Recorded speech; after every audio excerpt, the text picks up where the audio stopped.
నమస్కారం. వనవానికి స్వాగతం. ఈరోజు వార్తలలోని ముఖ్యాంశాలు. పెదపూడి మండలం గొల్లల మామిడాడకు చెందిన దివంగత ప్రముఖులు కొవ్వూరి బసివిరెడ్డికి స్థానిక యువత ఘనంగా నివాళులర్పించారు. గ్రామానికి చెందిన చింతా దొరబాబు ఆధ్వర్యంలో ఇటీవల బసివిరెడ్డి కాంస్య విగ్రహాన్ని ఆవిష్కరించిన విషయం తెలిసిందే. ఈ నేపథ్యంలో శుక్రవారం గొల్లల మామిడాడ, చుట్టుపక్కల గ్రామాల యువకులు పెద్ద ఎత్తున విగ్రహాన్ని సందర్శించి పూలమాలలు వేసి ఘనంగా అంజలి ఘటించారు. ఈ సందర్భంగా యువత మాట్లాడుతూ, కొవ్వూరి బసివిరెడ్డి కేవలం ఒక వ్యక్తి కాదని, ఆయనొక మహోన్నత శక్తి అని కొనియాడారు. బ్రిటిష్ కాలంలోని వారితో వ్యాపారాలు చేసి గొల్లల మామిడాడ గ్రామాన్ని ప్రపంచపటంలో అత్యున్నత శిఖరాలకు చేర్చిన ఘనత ఆయనకే దక్కుతుందన్నారు.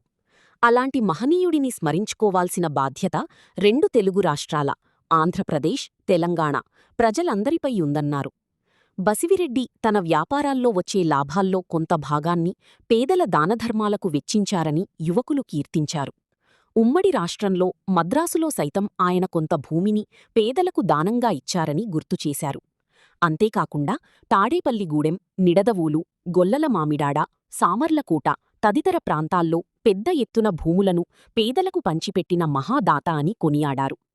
ఆయన చేసిన సేవలకు గుర్తింపుగా నేటికీ ఆయా ప్రాంతాల్లో బసివిరెడ్డి పీట పేరుతో కాలనీలు వాడుకలో ఉండటం ఆయన గొప్పతనానికి, దాతృత్వానికి నిదర్శనమన్నారు. ఇటువంటి దానశీలిని, మహనీయుడిని స్మరించుకోవటం తమ పూర్వజన్మ సుకృతమని యువత అభివర్ణించారు. ఈ కార్యక్రమంలో గొల్లల మామిడాడతో పాటు పొరుగు గ్రామాల యువకులు పాల్గొన్నారు.